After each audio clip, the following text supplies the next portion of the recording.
Alright guys, so here it is, my Nightster. I ended up doing the wire tuck, tank lift, gauge relocation, install the joker indicator.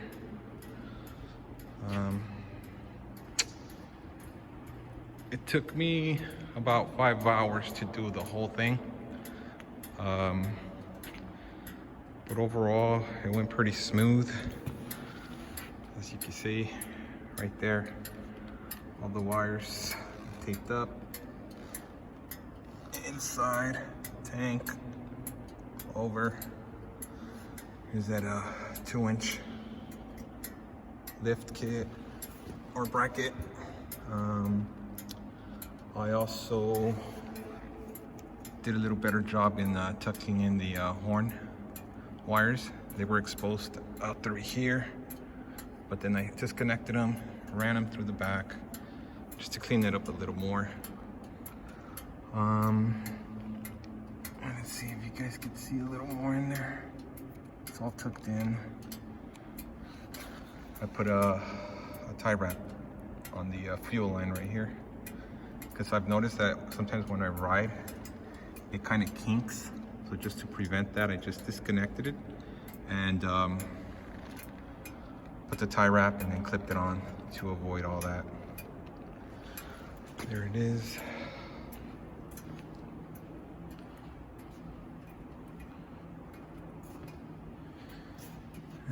There's the cluster, the gauge.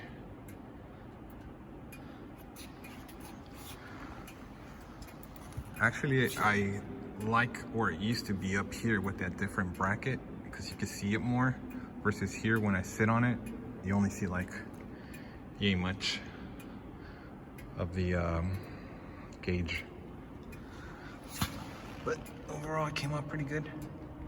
You can see under there, nice and tucked.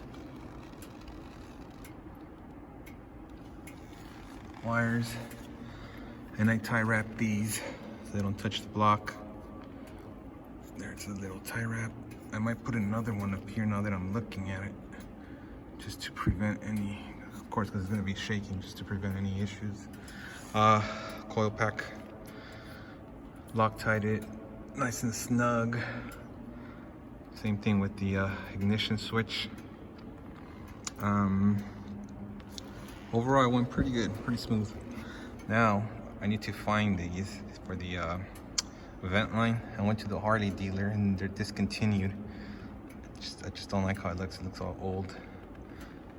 Same thing here with that rubber hose. Looks real frail. I want to replace that too. So what happened when I ordered my parts from DK Customs, I didn't realize when I was checking out that I selected the universal wires, which obviously are almost twice in length. And I never checked the package. So 2 weeks later, when I'm doing this project, I open it, I realized I ordered the wrong size versus just the direct fit. So I had to cut the wires, strip them, and pretty much learn how to do that. I was nervous though, because I've never done it. So I was kind of scared that I was going to throw away $35 worth of wires if I mess it up. But thank God it cranked on. Everything's good to go. That DK bracket is really nice, even though it's expensive as hell, but it looks pretty good. Also, you guys see this rubber part here for the coil.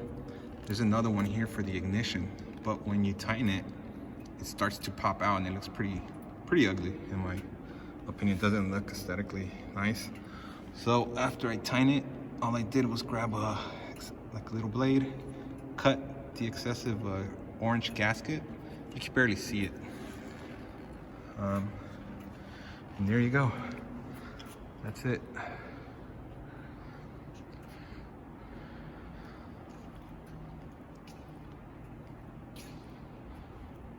There's the Nightster. Looking way better. Z-bars coming next.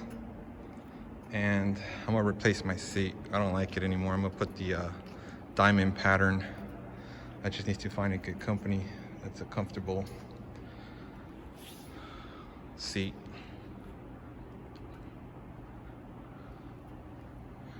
And that's her right there.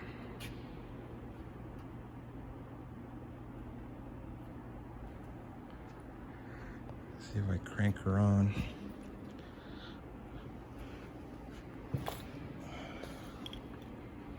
So you guys can see the indicator there.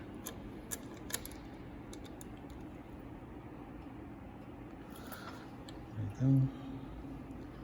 I think I got it on first. Let me see if I can put it on neutral. So you guys can see on there. There you go. And switch hands.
So let me know what you guys think. I think it looks pretty good with the lift down. Much cleaner.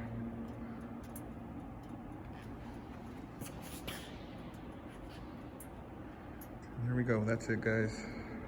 Took me about 5.5 hours. And overall went pretty smooth, other than the spark plug wires that I was talking about earlier that I had to learn how to cut them up and crimp them. I didn't even have the right crimping tool for them, but it worked out the way I did it. Z-bars coming next, and new grips too. These are all worn out. They're kind of ugly. And that's it.